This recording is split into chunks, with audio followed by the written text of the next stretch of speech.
అందరికీ వందనాలు. Praise the lord. ఎల్లరిక వందనం. எல்லோருக்கும் வணக்கம். వణకం. Praise the lord. పాస్టర్ అయ్య గారికి వందనాలు. షామేల్ అయ్య గారికి, పాస్టర్ అయ్యా సాముయేల్ అయ్యాவுக்கு வணக்கம். తన సతీమణి గారు అక్కడ ఉన్నారు, వారికి వందనాలు. அருமையான சகோதரி அங்கே இருக்கிறாங்க, அவங்களுக்கு வணக்கம். வணக்கம். పాస్టర్ అయ్య గారికి వందనాలు. ஐயக்காரருக்கு வந்தனம் வணக்கம். పాస్టర్ అమ్మగారికి వందనాలు. பாஸ்டர் அம்மாகார் பாஸ்டர் அம்மா இருக்காங்க, எல்லாருக்கும் வணக்கம். మీ అందరికీ వందనాలు. உங்கள் அனைவருக்கும் இயேசுவின் நாமத்தில் வாழ்த்தி வந்தனம் வணக்கம் தெரிவித்துக் கொள்ளுகிறோம். అందరూ వందనాలు చెప్పుకున్నారా వచ్చినప్పుడు? இப்போ எல்லாரும் வந்தனம் சொன்னீங்களா? చెప్పుకోండి. Praise the lord. இப்போ சொல்லிக் கொள்ளுங்க, மாறி மாறி கை கொடுத்து சொல்லுங்க. Hallelujah. Amen. Praise the lord. Praise the lord. Hallelujah. Hallelujah. ఒక చిన్న పాట పాడి వాక్యం చెప్తాను. இப்போ ஒரு சின்ன பாடலை பாடி பிற்பாடு நம்ம ஆண்டவருடைய வார்த்தைக்குள்ளே நாம் கடந்து செல்லலாம்.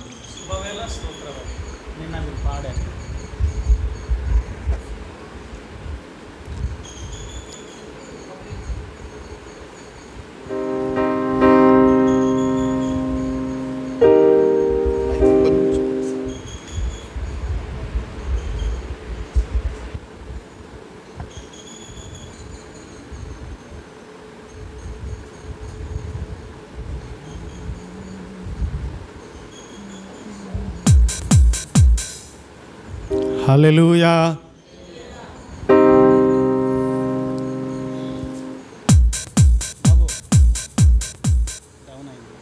కొంచెం పెంచు.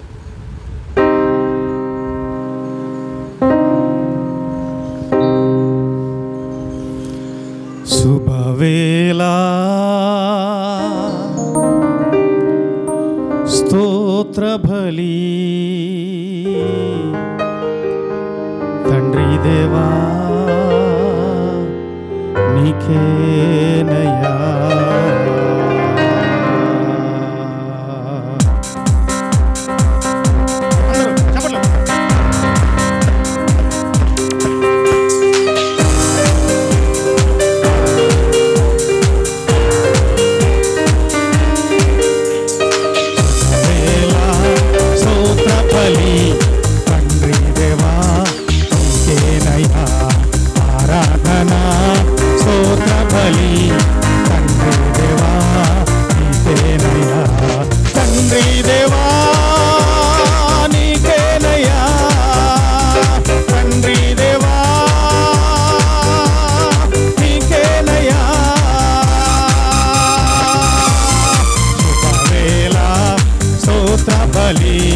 తండ్రి దేవా నీకేనయ్యా ఆరాధనా స్తోత్ర బలి.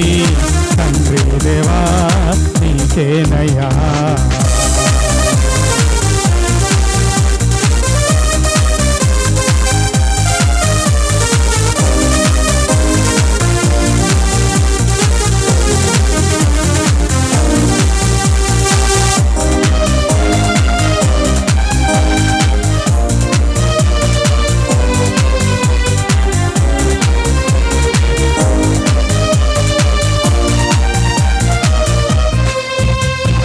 ఎల్ సడాయ్ సర్వ శక్తిమంతుడా. ఎల్ సడాయ్ సర్వ శక్తిమంతుడా. సర్వ శక్తిమంతుడా. ఎల్ సడాయ్ సర్వ శక్తిమంతుడా. ఎల్ సడాయ్ స్తోత్ర బలి తండ్రి దేవా నీకేనయ్యా ఆరాధనా స్తోత్ర బలి తండ్రి దేవా నీకేనయ్యా.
నిన్నటి దినం ఈ పాట పాడినారు తమిళ్లో.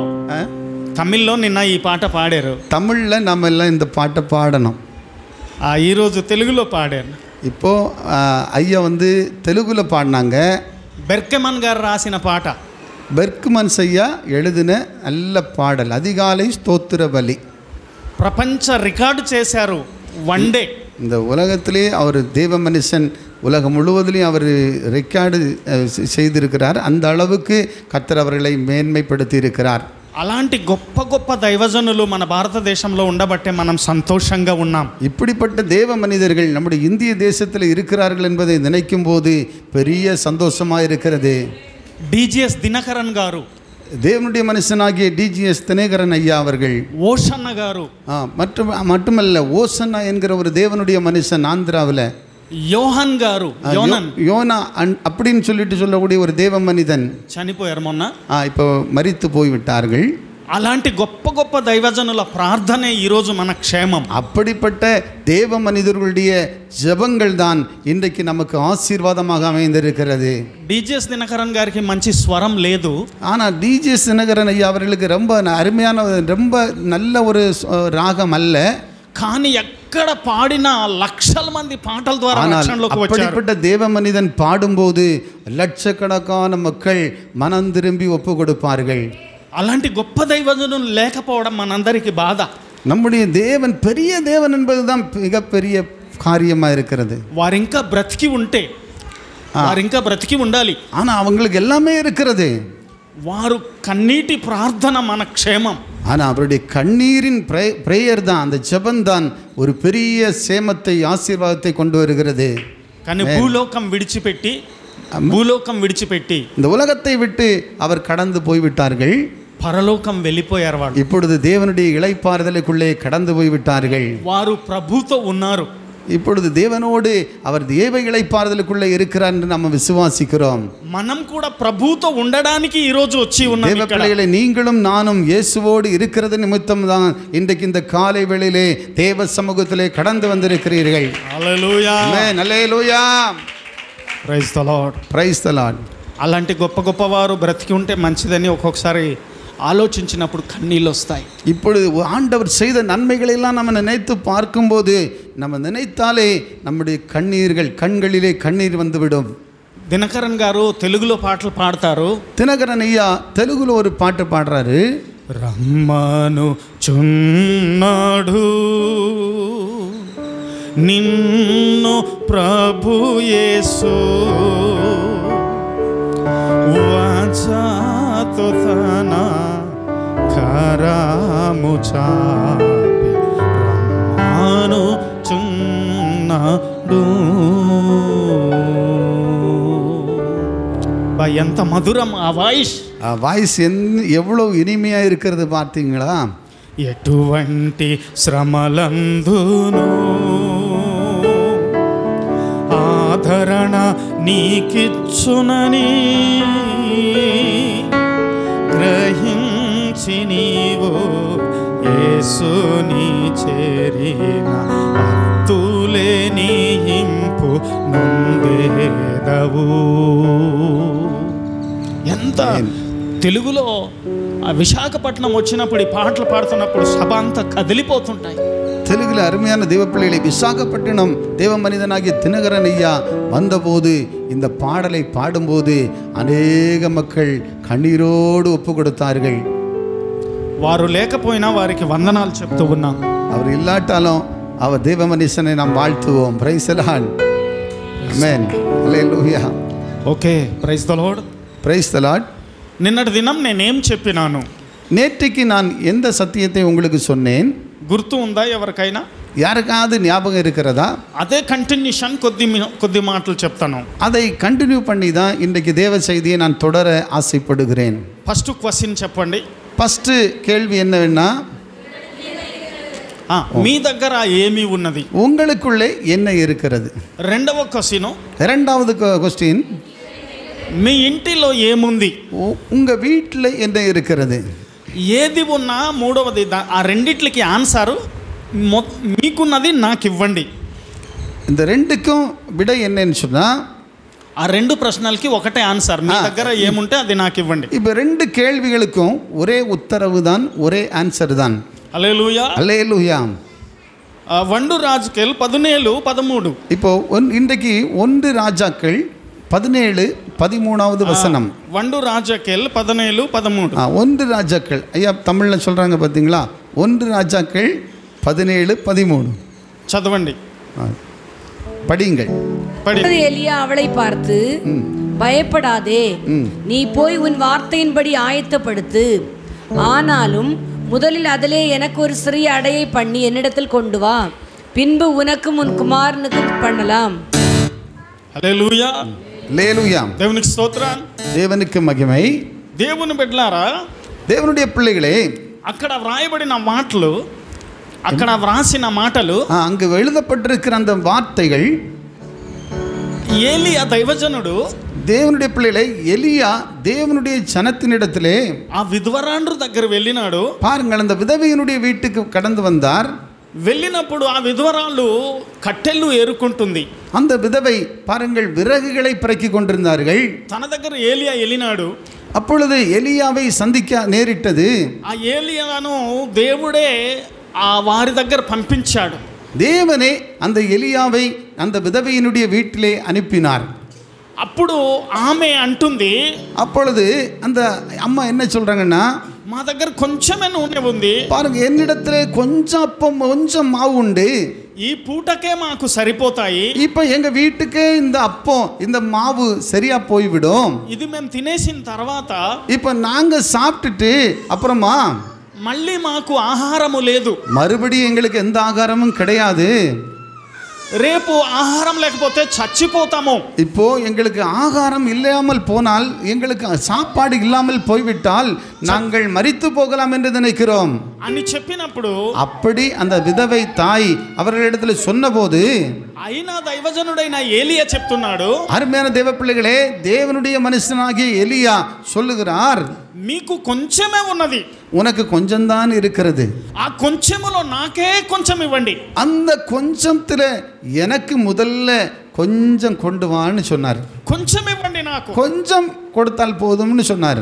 మీ దగ్గర చాలా ఉండవచ్చు, உங்களிடத்துல அதிகமா இருக்கிற வேண்டாம், కానీ దేవునికి ఇవ్వవలసింది మీరు కొంచెమే. தேவனுடைய பிள்ளைகளை ஆண்டவர் விரும்புகிறது கொஞ்சம். ஹல்லேலூயா. మీ దగ్గర 1000 రూపాయలు ఉండవచ్చు, 1000 రూపాయలు 1000. ஒருவேளை உங்கள்கிட்ட 1000 ரூபாய் இருக்கும்னு சொன்னா, ప్రభువుకి కావాల్సింది కొంచెం 100 రూపాయలు. அதுல ஆண்டவர் கொஞ்சத்தை விரும்புகிற தேவனாய் இருக்கிறார். 900 ఎక్కువ, 100 ఎక్కువ. இப்போ 900 ரூபாய் நீங்க எடுத்துக்கொள்ளலாம். 100 తక్కువ కదా, ஒரு 1000 ரூபாய் இருக்குல்ல, 1000కి 100, 1000కి 100, 1000க்கு 100, 1000 ఎక్కువ, 1000 அதிகமா இருக்கு, 100 తక్కువ. இப்போ 100 குறைவு. ఇది మీకు కొంచెమే, இது உங்களுக்கு கொஞ்சம் தான். ఆ కొంచెములో నాకు కొంచెం ఇవ్వండి. ஆனா அந்த கொஞ்சத்தில் தேவனுக்கு கொஞ்சம் கொடுக்கும் பொழுது, హల్లెలూయా, அல்லேலூயா, ప్రభువుకి தேவனுக்கு మీకు కొంచెం ఉంటే, நமக்கு கொஞ்சம் இருந்தாலும் கூட, ఆ కొంచెములో కూడా, அந்த கொஞ்சத்தில் கூட కొంచెము ప్రభువుకి ఇచ్చేవారుగా கொஞ்சம் ఉండాలి. தேவனுக்கு கொடுக்கிறவர்கள் இருக்க வேண்டும். హల్లెలూయా. அல்லேலூயா. లూకా 21:1 మొదలు 4 వరి. இப்போ லூக்கா 21வது அதிகாரம் 1 முதல் 4 வசனங்கள் வரையிலையும் வாசிக்கலாம். படிப்போமா? அவர் கண்ணீரிட்டு பார்த்தபோது, 21வது அதிகாரம் 1 முதல் 4 வரையிலையும் உள்ள வார்த்தை. 21:1 முதல் 4 வரி. அவர் கண்ணீரிட்டு பார்த்தபோது ஐஸ்வர்யவான்கள் காணிக்கை பெட்டியிலே தங்கள் காணிக்கைகளை போடுகிறதை கண்டார். ஒரு ஏழை விதவை அதில் 2 காசை போடுகிறதையும் கண்டு, இந்த ஏழை விதவை மற்றெல்லாரையும் பார்க்கிலும் அதிகமாய் போட்டாள் என்று மெய்யாகவே உங்களுக்கு சொல்லுகிறேன். దేవునికి స్తోత్రం. ఆమేన్. దేవునికి మహిమై. ఇలాంటి ఆరాధనే జరుగుతుంది, ఎన్ని ఇలాంటి ప్రార్థన సమావేశం జరుగుతుంది. எங்கே பார்த்தாலும் தேவனுடைய ஜெபங்கள் நடக்கிறது. ఆదివారం ప్రార్థన జరుగుతా ఉంది. தேவ பிள்ளைகளே, அந்த இடத்துல ஆண்டவர் இயேசு கிறிஸ்து பார்க்கிற ஒரு காட்சி, அங்கே ஜெபம் நடந்து கொண்டிருக்கிறது. ఇది యేసుక్రీస్తు ప్రభువారి కాలములో జరిగింది. இப்ப இயேசு கிறிஸ்துவினுடைய காலம் முதல் கொண்டு ஆராதனை நடந்து கொண்டிருக்கிறது. ఆరాధన జరుగుతూ ఉన్నప్పుడు, அப்பொழுது ஆராதனை நடந்து கொண்டிருக்கும் பொழுது అక్కడ చాలా మంది ధనవంతులు వచ్చి ఉన్నారు. அநேக பணக்காரர்கள், பணம் இருக்கிறவர்கள், கனவான்கள், அநேகர் பெரிய பெரிய ஆட்கள் எல்லாம் கடந்து வந்தார்கள். ధనము లేని వారు కూడా వచ్చి ఉన్నారు. அந்த பெரிய பெரிய ஆட்கள் எல்லாம் கடந்து வந்தார்கள். అందులో ఒక ఆమె, இப்போ அவங்களும் காணிக்கைகளை செலுத்தினார்கள். భర్త లేని ఆవిడ, இப்போ ஒரு விதவை தாய் அங்கு கடந்து வருகிறார்கள். ఒక ఆమె వచ్చి ఉంది. அவங்களுக்கு புருஷன் இல்லை. அவங்களும் அவங்கள்ட்ட இருந்த அந்த பணத்தை தேவனுடைய சமூகத்தில் போடுகிறார்கள். పాటలు అయిపోయింది, பாட்டு ஆயிடுச்சு, ప్రార్థన అయిపోయింది, பாருங்கள், பிரேயர்லாம் ஆயிடுச்சு. కానుకలు వేస్తా ఉన్నారు. இப்போ தேவனுடைய சமூகத்தில் காணிக்கை கொடுக்கிற ஒரு வேளையா இருக்கிறது. అందరూ లేచి எல்லோரும் எழும்பினார்கள். ఒక్కొక్కరు కానుకలు వేస్తూ ఉన్నారు. ஒவ்வொருத்தரும் காணிக்கையை கர்த்தரை கனப்படுத்தி கொடுத்தார்கள். ధనవంతులు వారికుండే ధనంలో బాగా వేస్తున్నారు. பாருங்கள், அதிகமான பண வசதி இருக்கிறவர்கள் அவர்களால் இயன்ற காணிக்கைகளை செலுத்தினார்கள். బాగా ఉన్నవారు ఎక్కువ వేస్తున్నారు. நல்லா இருக்கிறவங்க அதிகமாக போட்டார்கள். తక్కువ ఉన్నవారు తక్కువ వేస్తున్నారు. ஏதோ குறைவுபட்டு கஷ்டப்படுகிறவங்களும் தங்களால் இயன்ற காணிக்கைகளை செலுத்தினார்கள். ఒకటి బాగా ఉన్నవారు,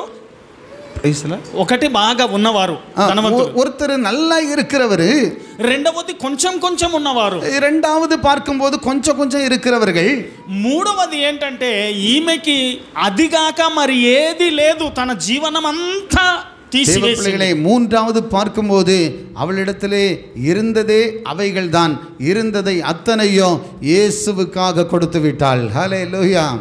ఆ దృశ్యము యేసు ప్రభు చూసినాడు. அந்த క్షణமே, அந்த இனிமை பொழுதில் ஆண்டவர் இயேசு சொன்ன ஒரு காரியம், ఆ వెంటనే యేసు ప్రభు అదే ప్రసంగం చేసినాడు. உடனே ஆண்டவர் இயேசு அதே அந்த இடத்துல பிரசங்கம் செய்தார். ఆ వారము ప్రసంగం ఏంటంటే, அந்த வாரம் அங்க செய்தி என்னவென்று சொன்னால், చూడండి ఇక్కడ చాలా మంది ధనవంతులు వచ్చారు. இங்கே அநேக பெரிய பெரிய பணக்காரர்கள் எல்லாம் வந்தார்கள். మధ్య తరగతి వాళ్ళు వచ్చారు. மீடியமான நிலையில இடைப்பட்டவர்கள் வந்தார்கள். ఈ రెండు రకాల ప్రజలే కాకుండా இது ரெண்டு பேரும் ஆண்டவருக்காக காணிக்கை கொடுத்தார்கள். ఇంటింటికి పోయి తిరిగి అడుక్కునే ఆమె కూడా వచ్చి ఉంది. ஆனால் தேவ பிள்ளைகளே, ఇంటింటికి తిరిగి అడుక్కునే ఆమె. ஆனா பாருங்கள், கஷ்டப்படுகிறவங்க, வீடு வீடாக திரிந்து கொண்டிருக்கிற அந்த பிச்சைக்காரர்கள் அவங்க கூட வந்திருக்காங்க. ఆమె కూడా వచ్చి ఉంది. அவர்கள் கூட வந்திருக்கிறார்கள். యేసు ప్రభు కానుకలు వేస్తున్న వారికి చూస్తా ఉన్నాడు. இயேசு கிறிஸ்து தூரத்தில் இருந்து எல்லோரையும் கவனித்து கொண்டே இருக்கிறார். ఉన్నవాడు ఉన్నదానిలో వేస్తున్నాడు. இருக்கிறவர்கள் இருக்கிற மாதிரி அவங்களால இயன்றதை கொடுத்தார்கள். కొంచెం ఉన్నవాడు కొంచెమే చేస్తున్నాడు. ஏதோ கொஞ்சம் இருக்கிறவர்கள் கொஞ்சம் அதில் இருந்து கொஞ்சத்தை தேவனுக்காக படைத்தார்கள். ఇప్పుడు మేము ఆంధ్రాకి వెళ్ళాలి. இப்பொழுது நாம் ஆந்திராவுக்கு போகிறோம். నా దగ్గర 500 ఉంది. 500 నా దగ్గర ఉంది. என்கிட்ட 500 ரூபாய் இருக்கிறோம். 500 ఇప్పుడు నేను మొత్తం వేసేయాలా? 500 ரூபாயும் மொத்தமாக கொடுத்துட்டா என்ன பண்ண முடியும்? then after what? ఆ తర్వాత ఏంటి? அப்புறமா என்ன இருக்கு? నేను వెళ్ళాలి కదా, நம்ம போய் சேர முடியுமா? నేను 500 నా దగ్గర ఉంది. தேவ பிள்ளைகளை, என்னிடத்தில் 500 ரூபாய் இருக்கிறது. అయ్యగారు 500 నేను వేయడం చూసినాడు. నేను 500 వేయడం అయ్యగారు చూసినారు. இப்போ நான் 500 ரூபாயும் அந்த தேவனுடைய மனுஷனிடத்தில் கொடுத்து விட்டேன். ఇప్పుడు అయ్యగారు చెప్తూ ఉన్నాడు, தேவனுடைய மனுஷன் சொல்லுகிறார், అయ్యో వారు ఆంధ్రాకి వెళ్ళే డబ్బులు మొత్తం వేసేసినారే, நான் ஆந்திராவுக்கு போக வேண்டிய முழு பணத்தையும் நான் கொடுத்து விட்டேனே. ఎలాగా ఇది? எப்படியாக என்ன ஆகும்? మేము ఆంధ్రాకి వెళ్ళాలా, ఇక్కడ తమిళనాడు ఉండిపోవాలా? நான் ஆந்திரா போக முடியுமா, இல்லை இங்கே தான் இருக்கணுமா? யோசித்து பாருங்க. వెళ్ళాలంటే మా దగ్గర ఉన్నది వేస్తాం మొత్తం. மொத்தம் மாது ஏசம் కదా. அதான் அருமையான தேவ பிள்ளைகள், இருக்கிறது எல்லாத்தையும் நான் தேவனுக்காக போட்டு விட்டேனே. ఇప్పుడు ఎవరిలో గొప్పవారు? இப்போ யாரு பெரியவர்கள் என்பதை நீங்கள் யோசித்து பாருங்கள். 3 రకాలైన మనుషులు చూసాం. 3 விதமான மனிதர்களை நாம் பார்த்தோம். ఒకటి బాగా ఉన్నవారు. ஒருத்தர் ஒரு பக்கத்துல முதலாவது பார்க்கும்போது நல்லா இருக்கப்பட்டவர்களா இருக்கிறவர்கள். బాగా ఉన్నవారు ఉన్నట్టు వేశారు. ஏதோ நிறைய இருக்கிறவர்கள் அந்த இருக்கிறதுல இருந்து கொஞ்சத்தை தேவனுக்காக கொடுத்தார்கள். ఇది గొప్పదా? இது பெரிய காரியமா? తక్కువ ఉన్నవారు తక్కువ వేశారు. ஏதோ கொஞ்சம் இருக்கிறவர்கள் தங்களுக்கு அந்த கொஞ்சத்தில் இருந்து கொஞ்சத்தை தேவனுக்கு அர்ப்பணித்தார்கள். இது గొప్పదా? இது பெரிய காரியமா? మా దగ్గర ఉన్నదంతా వేసేసాం, ఇది గొప్పదా? இன்னொரு தாய் பார்க்கும்போது தன்னிடத்தில் இருந்தவைகளை எல்லாம் இயேசுவுக்கு கொடுத்து விட்டாள். அது பெரிய காரியமா? யோசித்து பாருங்கள் தெய்வ பிள்ளைகளே, ఏది గొప్పది? எது பெரியது? ధనవంతులు వేసింది గొప్పదా? మధ్యతరగతి వాళ్ళు వేసింది గొప్పదా? పేదవాడు వేసింది గొప్పదా? பணக்காரர்கள் போட்டது பெரிய காரியமா, இல்லை இடைப்பட்ட மக்கள் இருக்கிறதுல இருந்து கொஞ்சம் போட்டது பெரிய காரியமா, இருந்தவைகளையே தேவனுக்கு அர்ப்பணித்தது பெரிய காரியமா? எது பெரிய காரியம் என்பதை சிந்தித்து பார்ப்போம். అందుకే యేసు ప్రభు చెప్తున్నాడు, எல்லா தேவ பிள்ளைகளுக்கும் இயேசு சொல்லுகிறார். అందుకే ఏలియా చెప్తున్నాడు, அதே போலதான் எலியா சொல்லுகிறார், ఇదిగో నీకున్న కొంచెములో నాకు కొంచెం பிள்ளைகளே, அதே போல உனக்கிடத்தில் இருக்கிற இந்த கொஞ்சத்தில் நீ உண்மையாய் இருந்து தேவனை கனம் பண்ணு என்று ஆண்டவர் சொல்லுகிறார். మీకు 10,000 దేవుడు ఇచ్చాడు, தேவ பிள்ளைகளே, உங்களுக்கு 10 லட்சம் கொடுத்தாரு தேவன். మీరు 1,000 రూపాయలు, మీరు 9,000 తినమంటున్నాడు. பாருங்கள், நீங்கள் 9 லட்சத்தை நீங்கள் ஒருவேளை செலவழித்து இருக்கலாம். 1,000 రూపాయలు నాకు ఇమ్మంటున్నాడు, 1,000 రూపాయలు నాకు ఇమ్మని చెప్తున్నాడు దేవుడు. ஆனால் தேவன் என்ன சொல்லுகிறார்? நீ எனக்கு உண்மையாய் இருந்து கர்த்தருக்குரியவைகளை செய் என்று கர்த்தர் சொல்லுகிறார். 9,000 గొప్పదా 1,000 గొప్పదా? 9 லட்சம் பெருசா 1 லட்சம் பெருசா? 9 லட்சம் பெருசா 1 லட்சம் பெருசா? 1,000 తక్కువ, 9,000 ఎక్కువ. இப்போ ஒரே 1 லட்சம் தேவனுக்கு, 9 லட்சம் நமக்கு. దేవుడు ఏం చెప్తున్నాడంటే, ஆனால் தேவன் என்ன சொல்லுகிறார் என்று சொன்னால், 9,000 ఎక్కువ కాబట్టి, 9,000 ఎక్కువ కాబట్టి 9 லட்சத்தையும் தேவனுடைய பிள்ளைகளை நமக்கு கொடுத்து, ఇది మీరు తినండి, நீங்க சாப்பிடுங்க. 1,000 తక్కువ కాబట్టి, ஆனால் தேவன் என்ன சொல்ல, ஒரே 1 லட்சத்தை, ఆ కొంచెము నాకు ఇవ్వండి, அந்த கொஞ்சத்தை நீங்கள் தேவனுக்கு கொடுங்கள். Hallelujah, hallelujah, praise the lord, praise the lord, hallelujah. అర్థమైందా అండి? இப்பொழுது புரிந்து கொண்டீர்களா நீங்கள்? దేవునికి స్తోత్రం, தேவனுக்கு மகிமை. 2 நாளாகமம் 2 நாளாகமத்தின் புத்தகம் 31:10, 31வது அதிகாரம், அதில் 10வது வசனத்தை வாசிக்கலாம். 2 நாளாகமம் 2 நாளாகமம் 31:10, 31:10 வாசிக்கலாம். சாதோக்கின் சந்ததியானாகிய அசரியா என்னும் பிரதான ஆசாரியன் அவனை நோக்கி, இந்த காணிக்கையை கர்த்தருடைய ஆலயத்திற்கு கொண்டு வர தொடங்கினது முதல் நாங்கள் சாப்பிட்டு திருப்தி அடைந்தோம், இன்னும் மிச்சமும் இருக்கிறது. கர்த்தர் தம்முடைய ஜனத்தை ஆசீர்வதித்ததினால் இந்த திரட்சியான அம்பாரம் மீந்திருக்கிறது என்றான். ఆమేన్, ఆమేన్, హల్లెలూయా. మరొకసారి చదవండి, ఇటు నుంచి ఇంకొకరు చదవండి. இன்னொரு ஆள் படிக்கலாமா?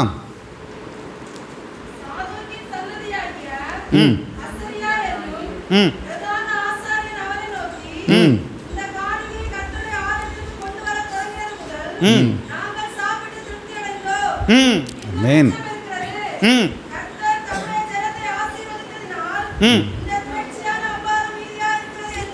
అక్కడ మీరు అండర్లైన్ చేసుకోవాల్సిన సబ్జెక్ట్ ఏంటంటే, இன்னைக்கு நீங்க அடையாளப்படுத்திக் கொள்ள வேண்டிய முக்கியமான செய்தி என்னவென்று சொன்னால், ఒకటి మేము తృప్తిగా భోజనము చేస్తున్నాము, ஒருத்தர் நல்ல திருப்தியா சாப்பிடுறாங்க. రెండవది చాలా మిగులుతున్నది. இரண்டாவது பார்க்கும்போது அதிகமாக அது ஓரளவு திருப்தியாக சாப்பிட்றாங்க. ప్రభువుకి మనం ఇచ్చినప్పుడంట, தேவ பிள்ளைகளே பாருங்கள், இது ஆண்டவருக்கு கர்த்தருக்கு நாம் கொடுக்கும்போது మనం తృప్తిగా భోజనం చేస్తాం. நாம திருப்தியாக பாருங்கள், திருப்தியாக நாம சாப்பிட முடிகிறது. ఎంత భోజనం చేసినా మిగులుతూనే ఉంటది. எதை சாப்பிட்டாலும் அது ஆசீர்வாதமாகவே இருக்கிறது. మనం ఇవ్వకపోతే, அருமையான தேவ பிள்ளைகளை, நாம் கொடுக்கும் பொழுது நம்மை திருப்தியாக தேவன் நடத்துகிறார். கொடுக்காம போகும் பொழுது, మనం ప్రభువుకి ఇవ్వకుండా పోతే, இப்ப நாம் தேவனுக்கு கொடுக்க வேண்டிய கனத்தையும் மரியாதையை நாம் செலுத்தாமல் போகும் பொழுது, చిరుగు జేబులో వేసిన డబ్బు లాంటిదే. இப்பொழுது நம்ம சின்ன பாக்கெட்ல போட்ட போது அது பாருங்க அப்புறமா காணாமல் போய் விடுகிற ஒரு அனுபவமா மாறி விடுகிறது. వారు చెప్తున్నారు, ஆனால் தேவன், அருமையான தேவர்களே, அங்கு வேதம் சொல்லுகிறது, మేము ఎప్పుడైతే ప్రభువుకి ఇవ్వడం మొదలు పెట్టామో, நான் இருக்கிறதுல எல்லாத்திலையும் கர்த்தரை முதன்மையா கனப்படுத்த வேண்டும் என்று சொல்லுகிறார்கள். మేము ఎప్పుడైతే ప్రభువుకి ఇవ్వడం నేర్చుకున్నామో, தேவ பிள்ளைகளே, நீங்கள் எப்படிப்பட்ட தேவனுடைய நேர்ச்சையை தேவனுக்காக நீங்கள் நேர்ந்து கொள்ளுகிறீர்கள், అప్పుడు మాకు ప్రభువు దీవిస్తూ ఉన్నాడు. நாம் நல்ல இருதயத்தோடு தேவனை கனப்படுத்தும் பொழுது கர்த்தர் உங்களை மகிமையாய் ஆசீர்வதிக்கிறார். మేము కడుపు నిండా తింటున్నాము, நாம வேதனையோடு சாப்பிடுகிறோம், తృప్తిగా తింటున్నాము, திருப்தியா சாப்பிடுறோம். మా ఇంటిలో వచ్చే వారందరికీ భోజనం పెడుతున్నాము. இப்பொழுது பாருங்கள், நம் வந்தவர்களுக்கும் போன எல்லாருக்கும் நாம் ஆகாரத்தை கொடுக்க முடிகிறது. టీ కావాల్సిన వారికి టీ ఇస్తున్నాము. ஐயோ, டீ கேட்குறாங்களா, அவங்களுக்கு டீ கொடுக்கிறோம். కాఫీ కావాల్సిన వారికి కాఫీ ఇస్తున్నాము. காபி வேணும்னு சொல்றவங்களுக்கு காபி கொடுக்கிறோம். చికెన్ కావాల్సిన వారికి చికెన్ ఇస్తున్నాము. சிக்கன் வேணும்னு சொல்றவங்களுக்கு சிக்கன் கொடுக்கிறோம். మటన్ కావాల్సిన వారికి మటన్ ఇస్తున్నాము. மட்டன் வேணும்னு சொல்றவங்களுக்கு மட்டன் கொடுக்கிறோம். బిర్యానీ కావాల్సిన వారికి బిర్యానీ ఇస్తున్నాము. பிரியாணி வேணும்னு சொல்றவங்களுக்கு பிரியாணி கொடுக்க முடிகிறது. బిర్యానీ అంటే మటన్ అంటే మీ నోరు అలా பிரியாணி மட்டன் சொன்ன உடனேயே எல்லாரும் நாக்கு அவங்க எங்கேயோ போகுது. பிரைஸ் ఇన్ని ఇస్తున్నా కూడా, இவ்வளவு தேவன் கொடுத்தும் கூட, ఎంతమంది మా ఇంటిలో భోజనం చేస్తున్నా కూడా, எவ்வளோ நம்ம சாப்பிட்டும் கூட ఇంకా మిగులుతూనే ఉంది. இன்னும் நமக்கு திருப்தி இல்லாதவர்களா காணப்படுகிறோம். హల్లెలూయా, ஹல்லேலூயா. చాలా మంది ఇంటిలోని அநேக மக்கள் வீட்டில் பார்க்கும்போது వండుతుంటే అయిపోతుంటాయి, ஏமேன் వంట చేస్తుంటే అయిపోతుంటాయి, వంటలు కుక్ చేస్తుంటేనే అయిపోతుంటాయి. அநேகருக்கு வீட்டில் பார்க்கும்போது எப்பொழுதும் சமையலே வாழ்க்கையாகிவிட்டது. దేవుని బిడ్డలారా, தேவனுடைய ஜனமே, మనం ప్రభువుకి ఇచ్చేవారుగా ఉండాలి. நாம் தேவனுக்கு கொடுக்கிறவர்களாக இருக்க வேண்டும். దేవుని సేవకు ఇచ్చేవారిగా ఉండాలి. தேவனுடைய ஆசீர்வாதத்தை பெற்றுக்கொள்ளுகிறவர்களாக இருக்க வேண்டும். ఆదికాండము 26వ అధ్యాయం, பாருங்கள், ஆதியாகமத்தின் புத்தகம் 26வது அதிகாரம் 12వ వచనం, 12வது வசனத்தை நாம் வாசிக்க கேட்போம். ఆదికాండము 26వ అధ్యాయం, ஆதியாகமம் 26வது அதிகாரம் 12వ వచనం, 12வது வசனம். ஈசாக்கு அந்த தேசத்தில் விதை விதைத்தான். Price the Lord. கர்த்தர் அவனை ஆசீர்வதித்ததினால் அந்த வருஷத்தில் 100 மடங்கு பலன் அடைந்தான். స్తోత్రం. హల్లెలూయా. దేవునికి స్తోత్రం. హల్లెలూయా, హల్లెలూయా. చూడండి, ఇక్కడ ఇసాకు ఆ దేశమందు ఉన్నవాడై విత్తనము వేసి, பாருங்கள், ஈசாக்கு அந்த தேசத்திலே விதை விதைத்தான் என்று பார்க்கிறோம். ఆ సంవత్సరము 100 ఫలము 100%. ஆனால் அங்கு பார்க்கிறோம் 100%, 100% ஆசீர்வாதத்தை பெற்றுக்கொண்டான் என்று பார்க்கிறோம். ఎంతమంది ఇక్కడ వ్యవసాయం చేస్తున్నారు? எவ்வளவு பேர் நீங்க விவசாய வேலைகளை செய்கிறவர்களா இருக்கிறீர்கள்? யாராவது இருக்கிறீர்கள்? వ్యవసాయం చేసే వాళ్ళు ఇక్కడ ఎవరైనా ఉన్నారా? ఉన్నారు. Praise the lord. Praise the lord. Hallelujah. Hallelujah. 5 కుంచలు విత్తితే దానికి తగ్గ ఫలం పొందుకుంటారు. தேவனுடைய பிள்ளைகளை, நாம் தேவனுக்கு செய்யும் போது அதற்குரிய பலனை நாம் பெற்றுக்கொள்ளுகிறோம். 5 కేజీలు విత్తమనుకోండి, 5 கிலோ வித்தை நாம் தூவினோம் என்று சொன்னால் 5 కేజీలకి తగ్గట్టే పంట వస్తుంది. ஒருவேளை 5 கிலோ தான் நம்ம மறுபடியும் பெற்றுக்கொள்ளுகிறோம். 20 కేజీలు విత్తితే 20 கேஜி வித்து போட்டோம்னு சொன்னா 20 కేజీలు తగ్గ పంట వస్తుంది. 20 கேஜிக்குரிய பலனை நாம் பெற்றுக்கொள்ளுகிறோம். ఈ 5 కేజీలు విత్తినవాడు ஆனா 5 கேஜி வித்துக்க பிறகு 20 కేజీలంత పంట కోస్తాడా? 20 கேஜி, இப்ப 5 கேஜி நம்ம போட்டோம்னா 20 கேஜி அது வருமா? అవునా? வருமா? వస్తాయా? రాదు. 5 కేజీలు విత్తితే తక్కువ వస్తుంది. கொஞ்சம் தான் நம்ம போட்டோம், கொஞ்சம் போட்டா கொஞ்சம் தான் வரும். ఎక్కువ విత్తితే ఎక్కువ వస్తుంది. அதிகமா நாம் தேவனுக்கு ஸ்தோத்திரம், அதிகமா விதைக்கும் போது அதிகமான பலனை பெற்றுக் கொள்ளுகிறோம். మనం ఏది విత్తుతామో అదే మనం కోస్తాం. தேவ பிள்ளைகளே, நாம் என்ன விதையை விதைக்கிறோமோ அதுதான் நமக்கு முளைக்கும். మనం ఒకటి విత్తిన తర్వాత ఇంకొక పంట కొయ్యము. நாம் ஒரு வித்தை விதைப்போமானால் ஒரு விதையை விதைத்து விட்டு இன்னொரு விதையாக அது மாறுவதில்லை. ఇక్కడ இங்க ஈசாக்கு తండ్రి అబ్రహాము, தேவ பிள்ளைகளே, ஈசாக்கின் தகப்பனாகிய தந்தையாகிய ஆபிரகாம் గొప్ప ధనవంతుడు, பெரிய பணக்காரன், கனவான், ఎంతో ఆస్తి ఉంది, எவ்வளோ சொத்து சுகம் ஆஸ்திகள் உண்டு, ఐశ్వర్యం ఉంది, ஐஸ்வர்யங்கள் உண்டு. కానీ ఇషాకు పెరిగి పెద్దవాడైన తర్వాత, அருமையான தேவ பிள்ளைகளே, ஆனால் ஈசாக்கு பெருகி பெரியவனான போதும் கூட విత్తనము వేసాడంట. அவன் விதைக்கிறவனாயிருந்தான். ஹல்லேலூயா. మీరు 30 సంవత్సరాల నుంచి పెరిగి పెద్దవారయ్యి ఉన్నారు యేసుక్రీస్తులో. தேவ பிள்ளைகளே, நீங்க 30 ஆண்டுகளாக இன்றைக்கு பெருகி இயேசுவோடு நீங்க பெரியவர்களாக இருக்கிறீர்கள். మీరు 40 సంవత్సరాలు అయి ఉన్నారు యేసుక్రీస్తు ప్రభుని నమ్ముకొని. நீங்கள் 40 ஆண்டுகளாக இயேசுவை நீங்கள் நம்பிக்கொண்டிருக்கலாம். మీరు ఎక్కువ విత్తనం వేసేవారుగా ఉన్నారా? நீங்க கொஞ்சம் விதையை விதைக்கிறவர்களா இருக்கிறீர்களா, இல்ல அதிகமான விதையை விதைக்கிறவர்களா இருக்கிறீர்களா?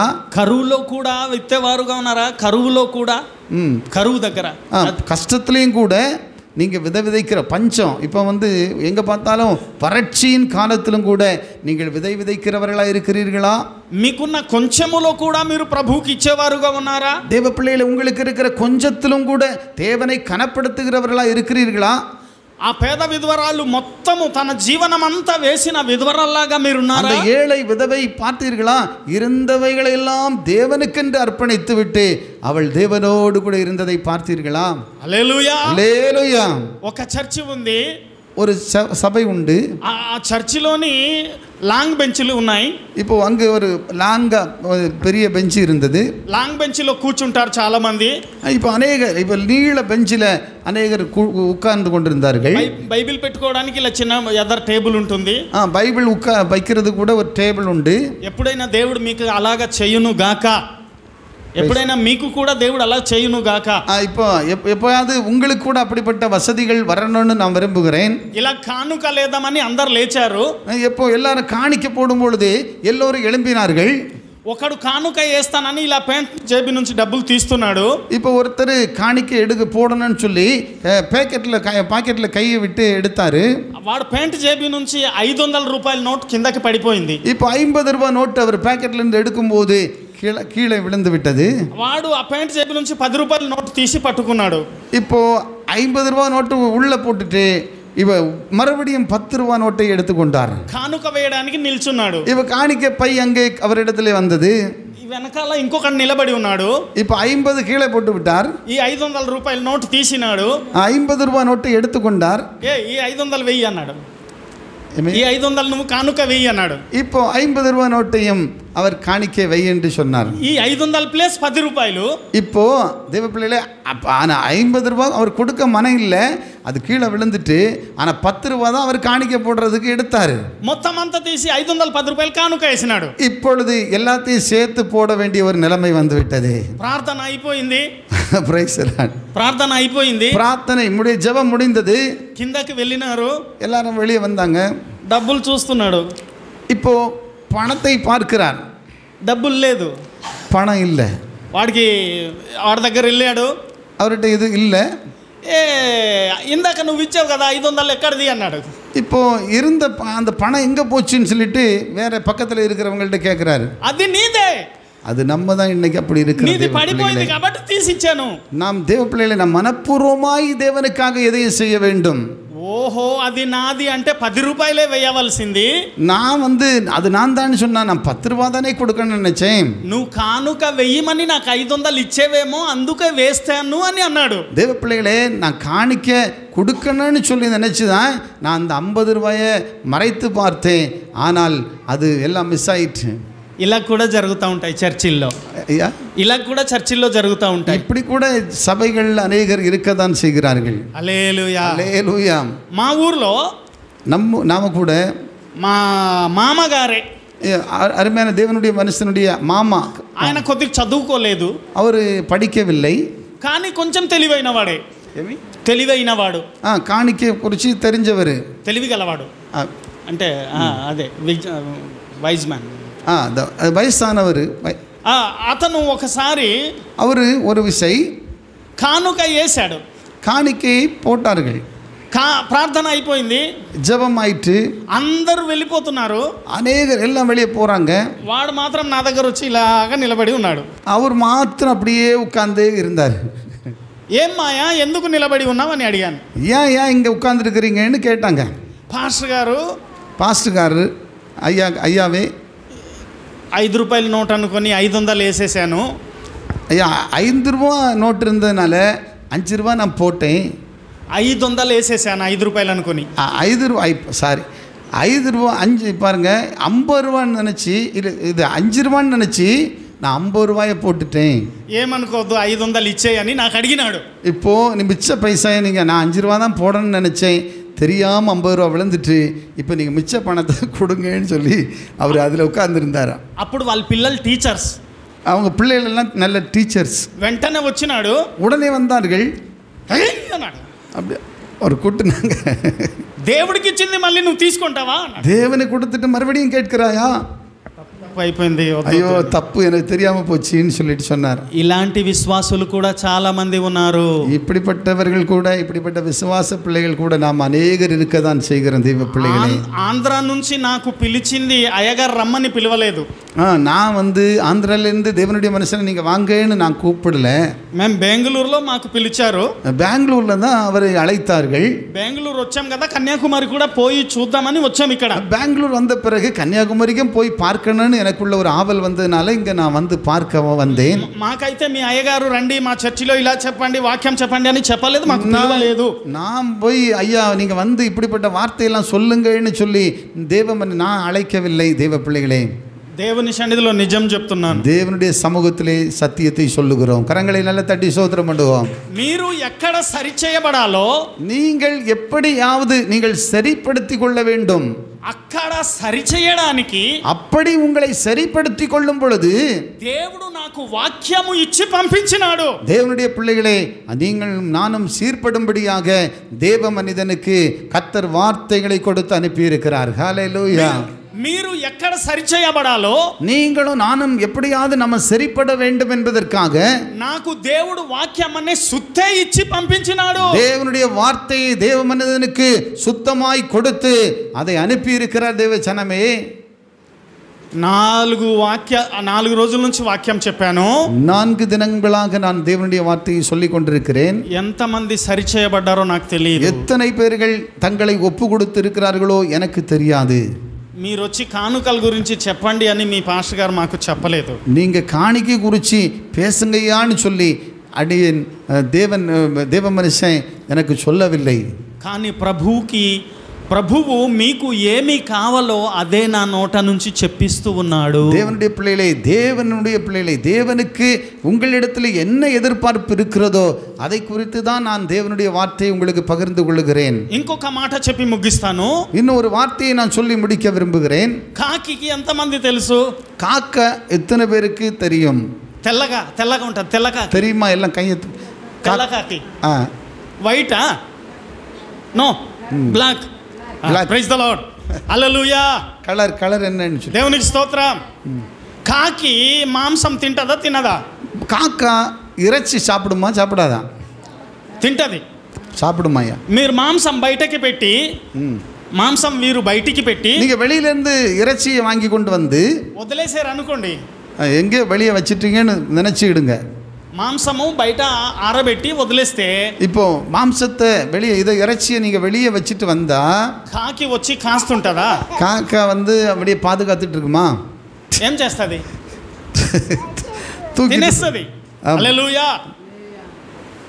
காக்கை எலியாவுக்கு దేవుడు కాకితో చెప్పినాడు, தேவன் காக்கைக்கு சொன்னார், ఓయ్ కాకి ఇలా రా అన్నాడు. காக்கா இங்க வான்னு சொன்னாரு. ఆ కాకి వచ్చింది. காக்கா வந்துச்சு. కాకికి మాంసం ఇచ్చాడు. காக்கைக்கு மாம்சம் கொடுத்தார், இறைச்சியை கொடுத்தார். ఇప్పుడు నువ్వు ఎగిరిపో, இப்பொழுது நீ பறந்து போ. ఎక్కడ పోతావు తెలుసా? எங்க போகணும், எங்க போன்னு சொன்னாரு தெரியுமா? నా సేవకుడు, என்னுடைய ஊழியக்காரன் ఆహారం లేక, ஆகாரம் இல்லாமல் ఆకలితో ఉన్నాడు, பசியில் இருக்கிறார்கள். నువ్వు వాడి దగ్గరికి పో, நீ அந்த தேவனுடைய மனுஷனிடத்திலே கொண்டு போ. ఇప్పుడు ఆ కాకి నోటిలో మాంసం కరుచుకొని, இப்ப காக்காயினுடைய வாயிலே என்ன இருக்கிறது? இறைச்சி இருக்கிறது. ఏలియా దగ్గర కా అని వస్తుంది. எலியாவை தேடி காக்கா பறந்து சென்று கொண்டிருக்கிறது. అలాంటి కాకుల్ని ఎప్పుడైనా మీరు చూస్తారా? இப்போ நீங்கள் காக்காவை எப்போ அது பார்த்துருக்குறீங்களா? అలాంటి కాకి చూడాలంటే బైబిల్ చదవాలి. కాకా பார்த்தது இல்லைன்னா நீங்கள் బైబిల్ நல்லா படிங்க. మనం మాంసము ఇలా పట్టుకుంటేనే వచ్చి ఎత్తుకుపోతాయి. நம்ம கையிலிருந்தே காக்கா இறைச்சியை பிடுங்கி எடுத்துட்டு போற சுபாவம் கொண்டது தான் காக்கா. కానీ దేవుని ఆజ్ఞకు కాకి కూడా లోబడింది. ஆனால் தேவனுடைய கட்டளைக்கு இன்றைக்கு காக்கா கூட கீழ்ப்படிந்து கொண்டிருக்கிறது. கரங்களை தட்டி ஸ்தோத்திரம் பண்ணுவோம் எல்லாம் உற்சாகம். హల్లెలూయా. హల్లెలూయా. ఏయ్ కాకి, ఏ కాకా, ఇది నువ్వు తినకూడదు, இது நீ சாப்பிடக்கூடாது, నువ్వు అక్కడ పట్టుకెళ్ళాలి, நீ அதை தேவனுடைய மனுஷனிடத்தில் கொண்டு போக வேண்டும். తిన్నావా నీ పని అయిపోతాయి. தின்ன விட மாட்டேன்னு சொல்லியாரு கர்த்தர். కాకులంటే ఎవరు బాధపడవద్దు. காக்க அப்படி ஒன்றும் வேதனை ஒன்றும் படலை. మనం కొన్నిసార్లు కాకుల్లాగే ఉంటాము. நம்ம கூட இன்னைக்கு அநேக காக்கா போல தான் நம்ம வாழ்ந்துட்டு இருக்கிறோம். దేవునికి ఇచ్చేది కూడా మనం తినేస్తా ఉంటాము. தேவனுக்கு கொடுக்க வேண்டியது கூட நம்மளே சாப்பிட்டுறோம். సేవకుడికి ఇచ్చేది కూడా మనం కొన్నిసార్లు తినేస్తా ఉంటాము. தேவ ஊழியர்களுக்கு கொடுக்க வேண்டியதிலே கூட நாம சாப்பிட்டு விடுகிறோம். అవునంటారా కాదంటారా? మీకు వందనాలు. మాట్లాడండి, కొంచెం సీరియస్ కాకుండా నవ్వండి, கொஞ்சம் பேசுங்க, சிரிங்க, ரொம்ப சீரியஸாக இருக்காதுங்க. Praise Lord. హల్లెలూయా. அல்லேலூயா. కాకిని దేవుడు పోషిస్తున్నాడు. காக்காவை தேவன் இன்றைக்கு அதை நடத்துகிறார், போஷிக்கிறார். కాకి ద్వారా దేవుడు ఏలియాను పోషించాడు. பாருங்கள், காக்காவை தேவன் போஷித்தார் என்று சொன்னால் இந்த காக்கா மூலம் இப்பொழுது தேவனுடைய மனுஷனை கர்த்தர் போஷிக்கிறார். హల్లెలూయా. அல்லேலூயா. దేవుడు విధవరాలను పోషిస్తున్నాడు. தேவன் தினந்தோறும் இன்னைக்கு எதையெல்லாமே போஷிக்கிறாரோ, విధవరాల ద్వారా సేవకుడిని పోషిస్తున్నాడు. சாரி, விதவையை போஷித்த போது, தேவன் விதவையை போஷித்த போது இந்த விதவை இன்றைக்கு தேவனுடைய ஊழியத்தை போஷிக்கிறவர்களா, தேவனுக்கு கொடுக்கிறவங்களா இருக்கிறாங்க. దేవుడు దేవదూతలను పోషిస్తున్నాడు. பாருங்கள், தேவன் இன்றைக்கு தேவ தூதர்களை போஷிக்கும் பொழுது దేవదూతల ద్వారా దైవ సేవకులను దేవుడు పోషిస్తున్నాడు. தேவனுடைய தூதர்கள் தேவனுடைய ஊழியக்காரர்களை போஷிக்கிறவர்களா இருக்கிறார்கள். హల్లెలూయా. அல்லேலூயா. హల్లెలూయా. அல்லேலூயா. ఇప్పుడు చెప్తాను వినండి. இப்ப சொல்றது என்னன்னு சொன்னா, కాకి కూడా శాశ్వతం కాదు, காக்கா கூட நிரந்தரம் அல்ல. ఏలియాను పోషించిన కాకి శాశ్వతం కాదు. ஆனா எலியாவை போஷித்த அந்த காக்கா நிரந்தரம் அல்ல. ఏలియాను పోషించిన విధవరాలు కూడా శాశ్వతం కాదు. தேவப்பிள்ளை எலியாவை போஷித்த அந்த விதவை கூட நிரந்தரம் அல்ல. దేవదూతలు సేవకులను పోషిస్తున్న దేవదూతలు కూడా శాశ్వతం కాదు. பாருங்கள், தேவப்பிள்ளைகளே, இது ஊழியர்களை போஷித்த தேவதூதர்கள் கூட நிரந்தரம் அல்ல. విధవరాలు శాశ్వతంగా ఉండరు. விதவை இந்த உலகத்திலே என்றைக்கும் நிலையாய் இருப்பதில்லை. కాకి శాశ్వతంగా ఉండదు. காக்கா என்றைக்கும் இங்கே நிலையாய் இருக்க போறதில்லை. దేవదూతలు కూడా ఉంటే ఉండవచ్చు, లేకపోతే లేకపోవచ్చు. தேவதூதர்கள் கூட இருந்தா இருப்பாங்க, ஆண்டவர் சித்தம் இல்லைன்னா இருக்க முடியாது. దేవుడే శాశ్వతంగా ఉంటాడు. தேவனையே நீங்கள் நிரந்தரமாய் கொள்வீர்களானால் உங்களுக்கு தேவனே உங்களுக்கு நிரந்தரமாய் இருப்பார். అవునా కాదా? அப்படியா இல்லையா? అర్థమైందా? ஆமென். அர்த்தம் இப்போ எல்லாரும் புரிஞ்சிச்சா? నేను రేపు వెళ్ళిపోతున్నాను. நான் நாளைக்கு போய் விடுகிறேன். వెనకాల మీరు తిట్టుకోకండి. என்ன திட்டாதுங்க. Praise the lord. Praise the lord. Hallelujah. హల్లెలూయా.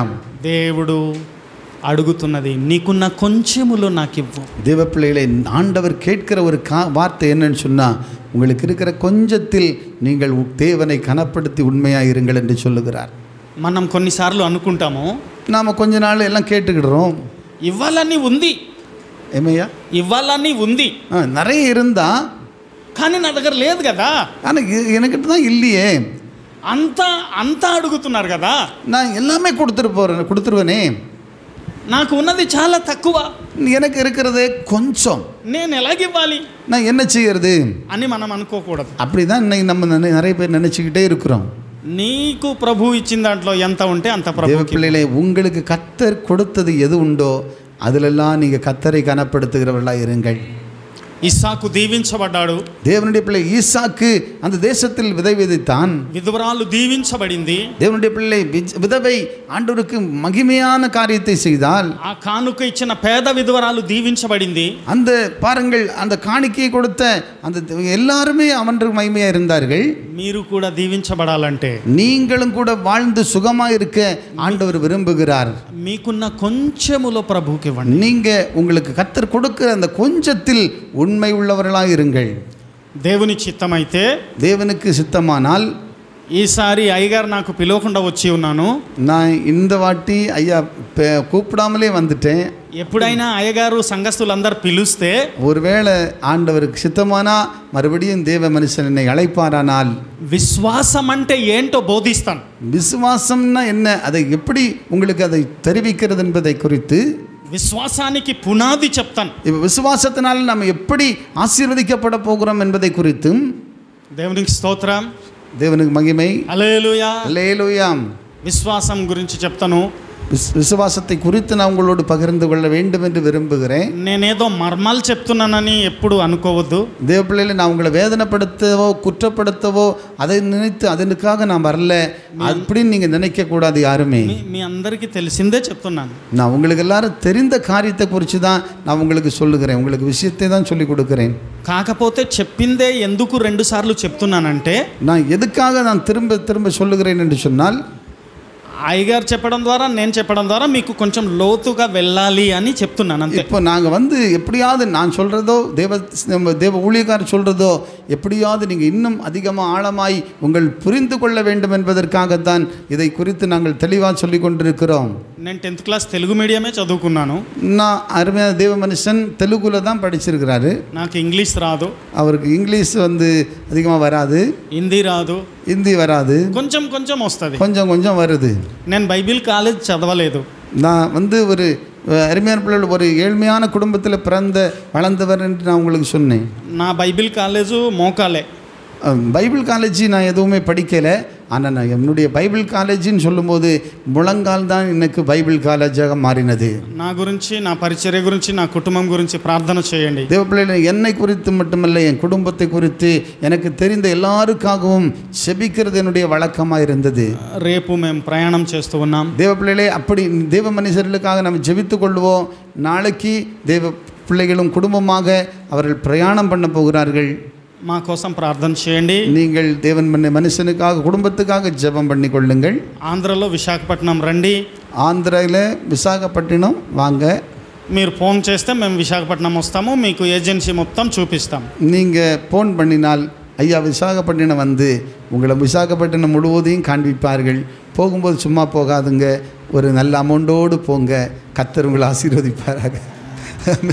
అయ్యగారు మాకు ஐயா எனக்கு కుటుంబం మాకు వచ్చిన దగ్గర నుంచి எனக்கு ஒரு குடும்பமாக இருக்கிறாங்க, நம்ம எல்லாம் ஒரு குடும்பமாக இருக்கிறோம். అన్ని కూరలు పెట్టారు. எங்களால் முடிஞ்ச அளவு அவருக்கு உதவி கதை இது நம்ம செஞ்சு பண்ணியிருக்கோம். Mutton, chicken, beef, everything.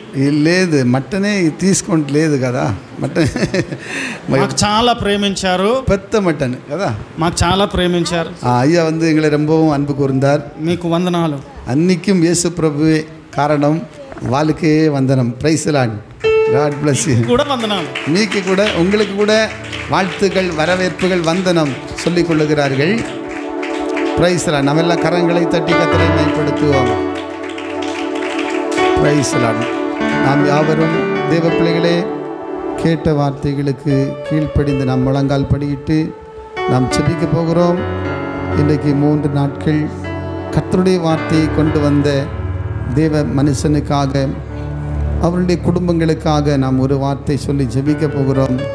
தேவன் அவர் மூலமாக கொடுத்த ஒவ்வொரு வார்த்தைகள், முதல் நாளில் உபவாசத்தை குறித்து அவர் பேசின வார்த்தைகள் பிரயோஜனமாக இருந்தது. இரண்டாவது, நம்முடைய வாழ்க்கையில் நாம் யாரோடு நடந்து கொண்டிருக்கிறோம்? தேவனோடு நடக்கிறோமா? ஏனோக்கு தேவனோடு நடந்தான் என்றால் தேவனோடு வாடுகிற ஒரு அனுபவம், தேவனுக்கு உண்மையாக இருந்து அவரோடு வாழ்ந்து முடிக்கிற ஒரு அனுபவத்தை தான், அந்த நடக்கிற அனுபவத்தை சொல்லுகிறார்கள். பிற்பாடு நேற்றைக்கு தேவ பிள்ளைகளே நாம் என்ன செய்து கொண்டிருக்கிறோம்? நீங்கள் தேவனுக்காக என்ன செய்து கொண்டிருக்கிறீங்க? நல்ல வார்த்தைகளை கொண்டு நம்மோடு பேசினார். இன்றைக்கு நமக்கு தேவன் கொடுக்கிற ஒவ்வொரு நன்மையிலும் கர்த்தரை கனப்படுத்தினால் உங்கள் வாழ்க்கை ஆசீர்வாதமாய் மாறும். உங்கள் குடும்பங்கள் கட்டி எழுப்பப்படும். கொடுங்கள், அப்பொழுது உங்களுக்கும் கொடுக்கப்படும். ஈசாக்கு பஞ்ச காலத்தில் விதை விதைத்த போது அந்த ஈசாக்கு விதைத்த விதையை கர்த்தர் ஆசீர்வதித்தார். அருமையான தேவ பிள்ளைகளை 100 மடங்கு பலன் பெற தேவன் உதவி செய்தார். இன்னைக்கு நாம் தேவனுக்கு உண்மை இல்லாத போது, தேவனை கனப்படுத்தி அவருக்கு செய்ய வேண்டிய கடமையை செய்யாத போது அநேகருடைய ஆசீர்வாதங்கள் இழந்து போய் கொண்டே இருக்கிறது. வருமானம் வருகிறது, அநேக ஆசீர்வாதங்கள் வருகிறது, ஆனால் அது எங்கு போகிறது என்று சொல்லி அநேகரால் புரிந்து கொள்ளவே முடியவில்லை. பொத்தலான பையிலே போடுகிற ஒரு அனுபவமாக மாறிவிட்டது. கர்த்தர் உங்களோடும் என்னோடும் பேசி கொண்டிருக்கிறார். இன்றைக்கு இந்த வார்த்தைக்கு கீழ்ப்படுகிற உங்களை கர்த்தர் எல்லாவற்றிலும் விருத்தி அடைய செய்வார், எல்லாவற்றிலையும் பெருக செய்வார். எல்லா நிலையிலையும் கூட நீங்கள் திருப்தி அடைந்து வாழ உங்களுக்கு தேவன் செய்கிறார். கரங்களை எல்லாம் சோதரம் பண்ணி ஆண்டவரே எங்களை அர்ப்பணிக்கிறோம் என்று சொல்லுகிறவர்கள் எல்லாரும் தேவனுடைய சமூகத்திலே உங்களை ஒப்பு கொடுப்போம்மா. தேவ பிள்ளைகள், நாம் ஒரு விசை நம்மை அர்ப்பணிப்போம். ஆண்டவரே, எங்களுடைய வாழ்க்கையில் நீங்க எவ்வளோ நன்மையை செய்கிறீங்கப்பா, எவ்வளோ ஆசீர்வாதத்தை கொடுக்குறீங்கப்பா. எத்தனையோ கஷ்டத்திலையும் பாடலையும் இருந்த எங்களை இவ்வளோ தூரம் உயர்த்தின தெய்வமே உமக்கு நன்றி. ஆனால் நீங்கள் கொடுப்பதில் நாங்கள் அநேகர் உண்மையாக இருக்க முடியலை. ஆண்டவரே, இந்த ஏழை விதவை போல எங்களை மாற்றோம். ஆண்டவரே, எங்களுக்குரிய காரியத்திலே நாங்கள் உண்மையாக இருந்து ஒரு பெரிய ஆசீர்வாதத்தை அடைய ஒவ்வொரு தேவ ஜனத்திற்கும் உதவி செய்வீராக. ஹல்லேலூயா, ஹல்லேலூயா. கர்த்தருடைய வாக்குத்தத்தங்கள் ஒவ்வொருடைய வாழ்க்கையிலையும் பெருகட்டும் ஆண்டவரே. அப்பா ஸ்தோத்திரம் ஆண்டவரே. எல்லா நிலையிலையும் அவர்கள் வளர்ந்து பெருகட்டும் ஆண்டவரே. இடங்கொள்ளாமல் போக மட்டும் உங்களை நான் ஆசீர்வதிப்பேன் என்று சொன்ன தெய்வமே, உம்முடைய வாக்குத்தத்தங்கள் ஓ தேவ ஜனத்திற்குரியதாய் மாறுவதாக. ஹல்லேலூயா, ஹல்லேலூயா.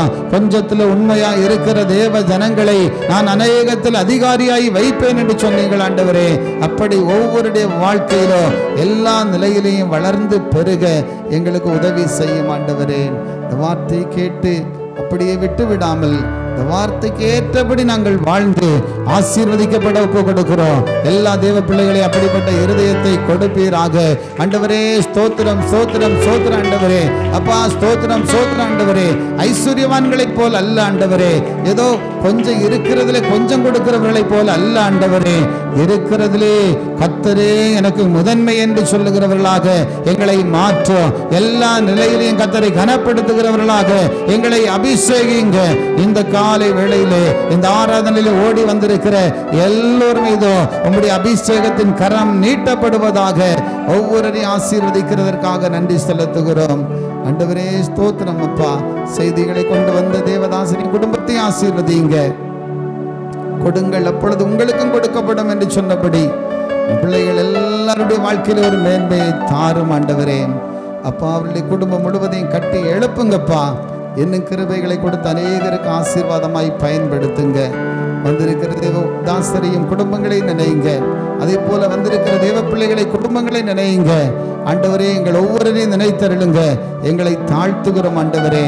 அப்பா, நாங்கள் உமக்கு உண்மையாக இருந்து உம்முடைய ஆசீர்வாதங்களை சுதந்திரிக்க எங்கள் ஒவ்வொருவருக்கும் கிருபை தாருங்க ஆண்டவரே. ஆசீர்வதிக்கிறதற்காக உமக்கு நன்றி செலுத்துகிறோம்.